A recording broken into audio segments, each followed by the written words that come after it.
Welcome to On Point. I'm Andy Martins for another edition. We're live on TV and Facebook, and we're going to be talking OPSEU with Mike Lundy. He's a corrections worker from Thunder Bay, boots on the ground, badge of life, and all kinds of neat stuff. Union talk. That's coming up right after these commercials.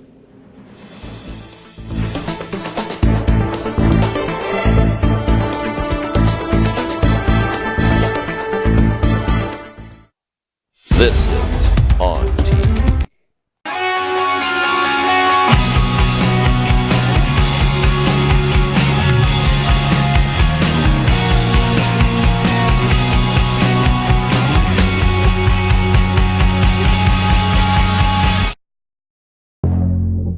Who's home? Dad's home. And what's he got? Mouth-watering Little Caesars. Download Fido. Dinner? Consider it served. Little Caesars Ultimate Supreme Box Set. A 5-topping deep dish pizza with delicious Italian cheese bread. And I got it for $12. It's Little Caesars and a whole lot of tasty. Hot and ready.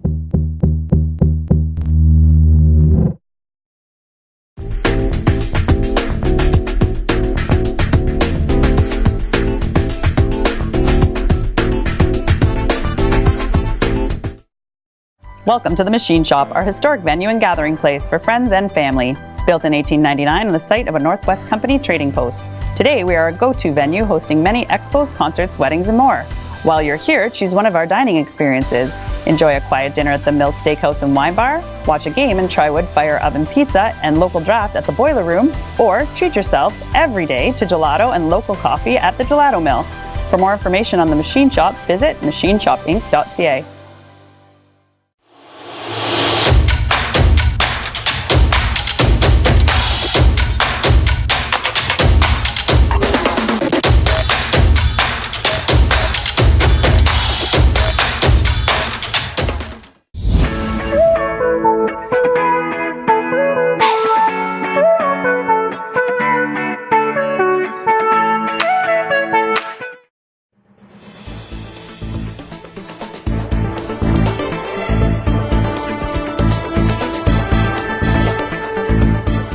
Welcome back to On Point. I'm Andy Martins. Thank you for being with us. We're live on TV and Facebook as well.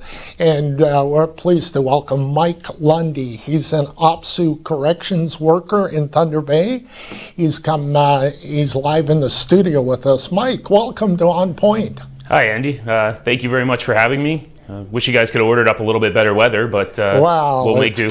Crazy, yeah. At least it wasn't snow. Yeah, that's true. Let's talk about unions, Mike, and how important this stuff is in the province. Can you give me a little bit about your background and how you got into where you are right now? Sure. As you mentioned, I'm a correctional officer in Thunder Bay. I started in 2004 at the Thunder Bay Jail. How I got involved is I ended up becoming part of my local executive, and then I ran for some provincial positions, and it's brought me to where I am now in the co-chair from the worker side of the Provincial Health and Safety Committee, representing almost 9,000 members across the province of Ontario. Wow. What was it that made you interested in the corrections side of things? I always wanted to be law enforcement, and I won't lie, originally it was just going to be a stepping stone, but when I got in I realized how truly important it is and what we do provide to the community, and I feel that I've been able to make a difference, and I'm proud of that, and in hindsight I'm kind of glad I stayed. Can you take us into the corrections world, whether it's in Thunder Bay or here in Sault Ste. Marie? What are the pros and the cons? And it's something that's needed, but I don't think a lot of people know the world of inside a jail, how rough it can be, challenging. Yeah, definitely. Right across the province right now, I'd be very hard pressed to find an institution that's not challenged right now with the rising levels of violence and serious incidents that we're seeing. It can be a positive career, but right now there needs to be some fixing done, and that's what we're working on right now. Can you compare for our viewers Sault Ste. Marie versus Thunder Bay are pretty well the same, or is there more problems in one city versus the other? I would say there's not more problems. There might be more unique problems. Thunder Bay and the Algoma Treatment Remand Center here have a lot of similar inmates and a lot of the similar issues. As a matter of fact, we transfer quite a few of our inmates down here to ATRC, and they send some back there. So I would say that the problems in the northern areas are all pretty similar. Right. They're not all Paul Bernardos, but a lot of people, I guess, are violent, and they feel that they can do whatever they want in the jail. Yeah. Unfortunately, that's what's happened. From the union's view, we've lost a tool that we used to have, and the ability to use segregation, and we feel from the union side that it's definitely led to more violence inside the institutions, as well as the fact that a lot of our institutions are, for lack of a better term, a dumping ground for mentally ill people because there's nowhere else to put them, unfortunately. Wow, so mental illness is running wild in institutions. Absolutely. Unions are needed in this province. I'm quite sure of that. In 2019, we were talking before the broadcast, but take us into the world of corrections. Why are unions needed in the corrections world? We've got to fight for health and safety every day, and it's important to have strong unions and strong leadership at each of those locals. We're fighting every day. We're fighting for increased staff, increased spending, better infrastructure, better personal protective equipment for staff. And I think that our elected leadership in our division are working very hard towards that. And it's not easy with this current government. They're fiscally restrained, is what they tell us. But something has to be done before an even scarier incident that's been happening recently occurs again. So is the province not taking the security of their corrections workers seriously enough, or what seems to be the main problem? I wouldn't say that they're not taking it seriously. Solicitor General Jones has been very proactive in visiting the institutions and having discussions with us. But again, it's hard sometimes to get what we need out of the Treasury Board, and we need better staffing models is what we need. That's one of the biggest things that we need. We don't need more fixed term as casual part-time employees. We need this government to take a long, hard look at adding more full-time positions to each of our institutions across the province.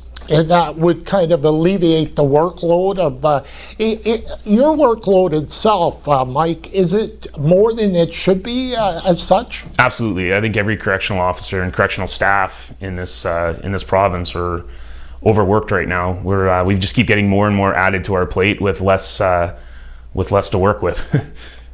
Right. Can you briefly outline what are some of the illnesses that you're seeing in the correction facility?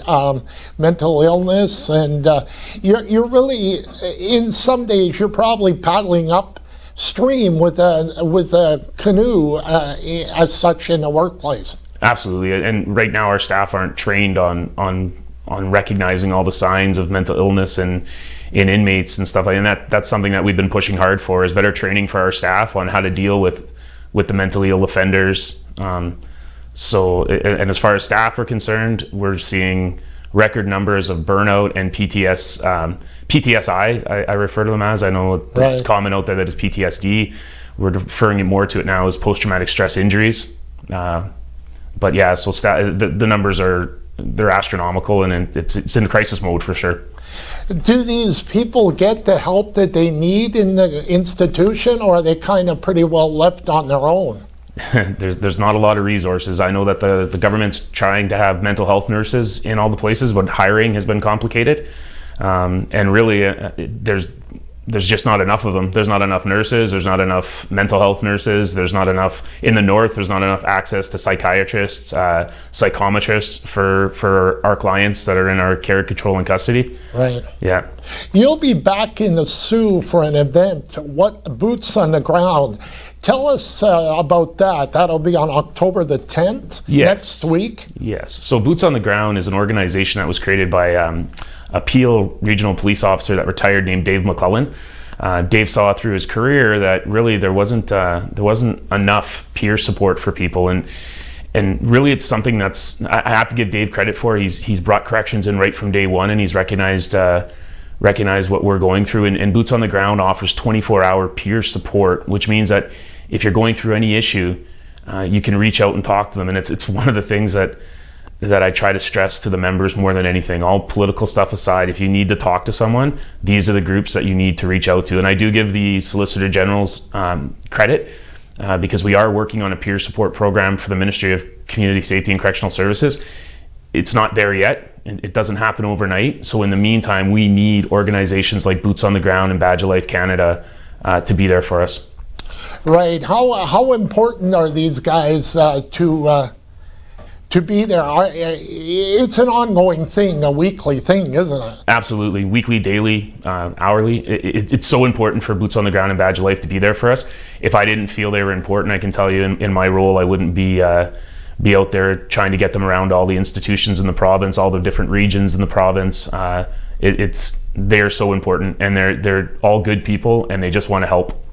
What's going to be happening? Can you briefly outline the day on October 10th here in Sault Ste. Marie? What's going to be happening here on that day? Sure. So we're gonna be coming out in Sault Ste. Marie at the YMCA, and I really want the community to know how much the YMCA is meant to this. Without organizations like this, we wouldn't be able to do a lot of the things. They've given us space to do this, and we're going to have a barbecue and an information session, and we're going to have speakers from Boots on the Ground and Badge of Life come out and tell us more about what their organization is. We're also going to have some other people with some, I guess, call it lived experience, and we're gonna get those conversations going. Those ones that are far too often are too hard to get started. Right, and it's a good thing for everybody, isn't it? Absolutely. All frontline emergency responders should be there, definitely. And if they can get out and get that information, I encourage them to.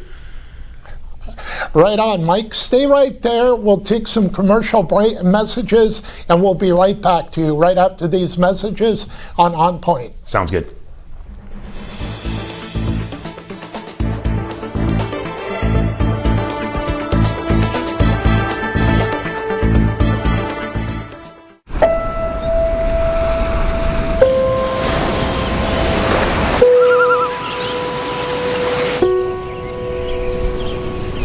Here, your education is everything, supporting your true sense of purpose.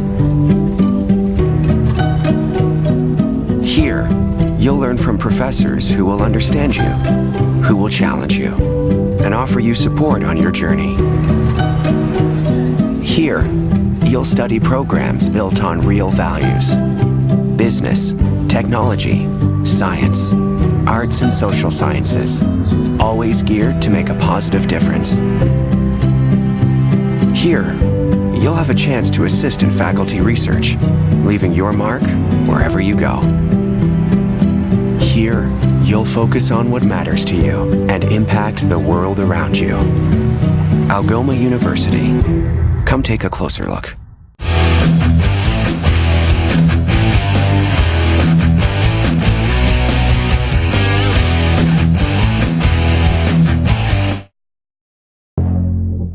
Who's home?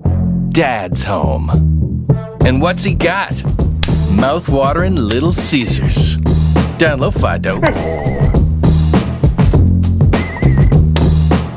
Dinner? Consider it served. Little Caesars Ultimate Supreme Box Set. A 5-topping deep dish pizza with delicious Italian cheese bread. And I got it for $12. It's Little Caesars and a whole lot of tasty. Hot and ready.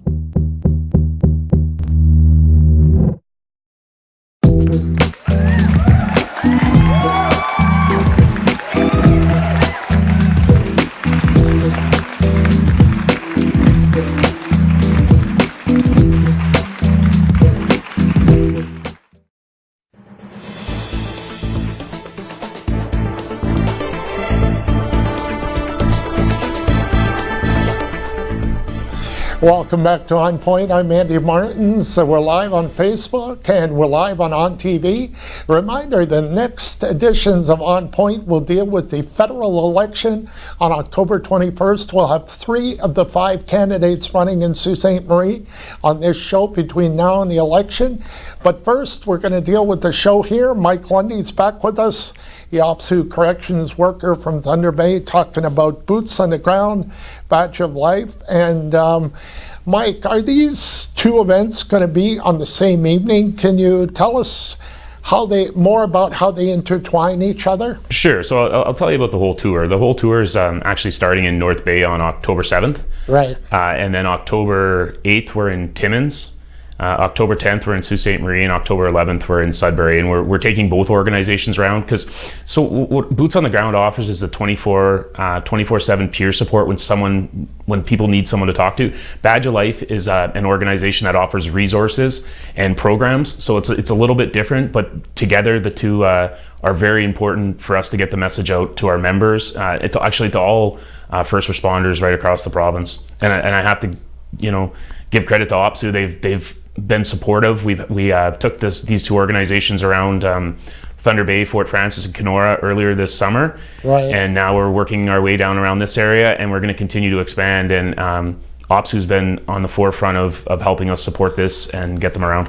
Will you be with the tour, the entire North, touring with this the entire way? Yes, this will be my second tour that I've done with them, and then we'll be continuing down south when we move to some of the other areas so that we can continue to spread this valuable message. Can you compare the North to the South? Are the problems similar, or are they different? Are they more or less in the North or the South, kind of thing? Give our viewers a picture of how this province shakes down with all of this. Well, the province is really seeing a lot of gang problems right across from one corner to the other, and that's who a lot of our staff are dealing with. Newer institutions like the Toronto South and the Southwest Detention Center are operating on direct supervision principles. Right. The union contends that we're not really seeing the proper procedures followed. So there's an issue that a southern institution has going that's different than up in the north. Up in the north, we're dealing with a lot of aging infrastructure. Again, to give the Solicitor General credit, they have announced a new jail in Thunder Bay that is going forward. But there's still a lot of aging infrastructure in places like Fort Frances, Kenora, Sudbury, North Bay that need to be addressed as well. Our jail is fairly new in the whole big scheme of things, isn't it? Parts of ATRC are, yes, for sure. But I guess so the audience understands these people that are put in jails, they commit crimes, robberies, and so on and so forth. They don't really change their behavior in the jail, do they? No, and unfortunately that comes down to what I was talking about earlier with the staffing levels. It's not that the correction staff that work inside those facilities don't want to work at rehabilitation. We do not have the time or the resources. And that's unfortunately what it's come down to. And I, in Thunder Bay, I speak from, I sometimes regress to Thunder Bay because it's my home institution. We haven't had a change to our staffing model in over 43 years. So when they do that, but more resources more duties get added, more drug addictions, more mental illness, all that stuff inside our institutions, right, then something gets missed, right? Unfortunately. Is in Thunder Bay, the jail is obviously bigger, so the viewers that don't know, the population of Thunder Bay is about roughly double the Sioux? Thunder Bay is about 109,000 people, I think, was on the last one. So. Oh, okay, and it's Port Arthur and Fort William. It's actually two cities. Yes, that's right, and it actually has the highest murder capital in Canada and per capita, and it's also got the most violent crimes per capita in Canada. Is that true? Yes. Do you think? Yeah, it is true, and it's not something I like to brag about, but it is something that's going on up there. Is there an increase in mental illness, or is it a lot more than mental illness that's driving that? Mental illness, opioid addictions, they're two of the big things in Thunder Bay. Right. So you do have regular communication with the minister, which is good. Yes. Ms. Jones has been, Solicitor General Jones has been open to discussion. One of the biggest things right now that we're seeing in Ontario Corrections is the overcrowding issue. We don't have the space anymore, and it needs to be addressed as well. Can you give us an idea, Mike, on terms of females, males, percentages? They're obviously separate, but are there more males than females in the jails in Thunder Bay and such? Yeah, definitely more males, but we are seeing an alarming rise in the female incarceration rate right now, and I would pretty much guess that almost all institutions that house females are above capacity right now for their female counts. Wow. Yeah, it's an alarming trend for sure. What is it going to take for the province to know that they need to focus more on mental illness and drug addiction? And we're trying to get to level 3 here in Sault Ste. Marie, and it's a tough grind because they need to come to the plate and treat Northern Ontario equally with Southern Ontario. In a lot of cases, we're not seeing that. Yeah, no, definitely. I agree with you 100% on that. I don't know what it's going to take. I don't think that they deny that there's a problem. I think that the problem with the crisis in corrections that we refer to from the union is that it's been broken for so long and no one really knows how to fix it. It's almost like boiling the ocean. No one knows where to start. Right, and the unions are seeing this problem in other areas of not only corrections, I'm sure. Yes, definitely. I think that our union's been on forefront of calling the Conservative government on a lot of what's going on right now in Ontario. Because this province is dealing with extreme spending and extreme cutting over the last 15, 16 years, and it's tough for all concerned to see that balance, how you go from one spectrum to the next, the other. How did you become involved? What did you do before corrections, and what enticed you to get into the corrections world? Well, so before corrections, I worked at a casino and as a mall security officer. And again, what I did is I went through police foundations and I had my certificate of results, and it was something that I was interested in being a police officer, but I was still too young, so I took the stepping stone of getting into corrections. And again, I felt that I was making a difference, and that's kind of where I wanted to be, so I stayed. And again, I'm glad that I did. I'm glad that I did in hindsight, because I think that I'm trying to make a difference. And there's some amazing men and women working inside these institutions and inside our community offices. Right. There's amazing nurses, there's amazing support staff, probation and parole officers, correctional officers. But many of us are just calling for help. That's what this crisis in corrections is. And we also call, I've been at the forefront before of talking about what needs to happen for those in our care, control, and custody, that we need to give them better resources too, because at the end of the day, I would like to see them go out into the community with at least a chance. And right now we're not doing that. We're almost back into the warehousing days.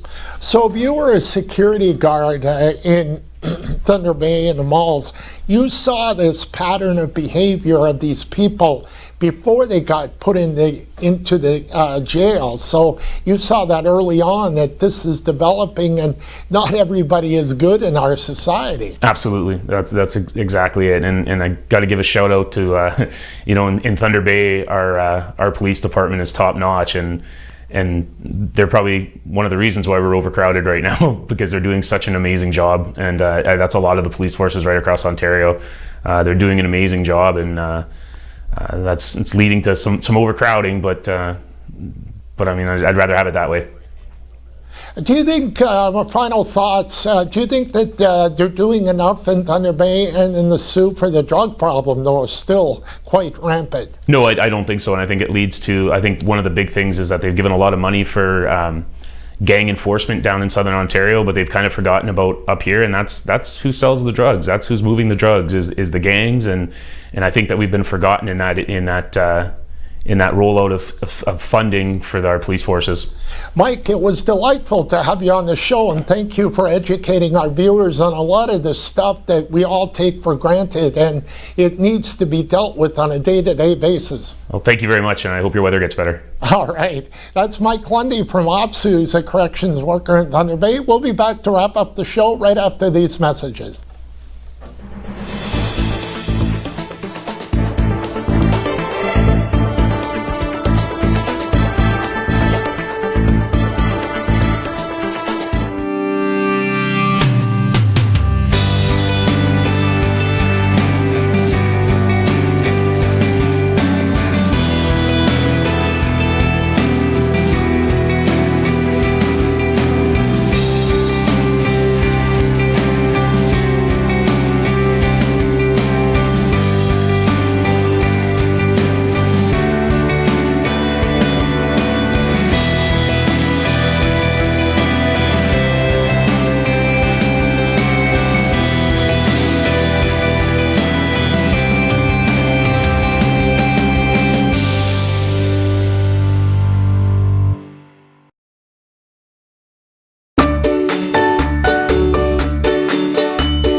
1899, the Machine Shop has been a unique space for innovation and creativity. Once a leading pulp and paper company, the Machine Shop was built by Francis H. Clerg, which later became part of St. Mary's Paper in 1984. After the closure of St. Mary's Paper in 2011, the Machine Shop spent 4 years vacant. In 2015, the Machine Shop reopened their doors to the community for the first time. From weddings to galas to concerts and festivals, the one-of-a-kind venue has something for everyone.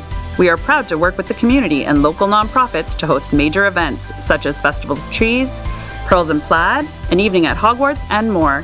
While you're here, wind down at the Mill Steakhouse and Wine Bar for a quiet dining experience, or watch a game and try a wood fire oven pizza and local draft at the Boiler Room. Don't forget to save room for house-made gelato and baked goods at the Gelato Mill. For more information on the Machine Shop events, history, and restaurants, visit machineshopinc.ca. 3 great places, 1 historic venue.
We're back with ONNPoint. I'm Andy Martins. Want to thank Mike Lundy from OPSEU for joining us. It was very interesting to see the ins and outs of what they have to deal with as correction workers.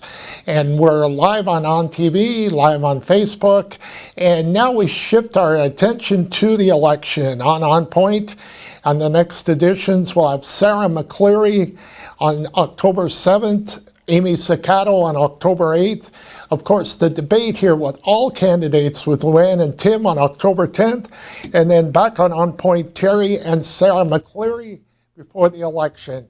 That's next time on ONNPoint. I'm Andy Martins. Thank you for watching. Have a great day.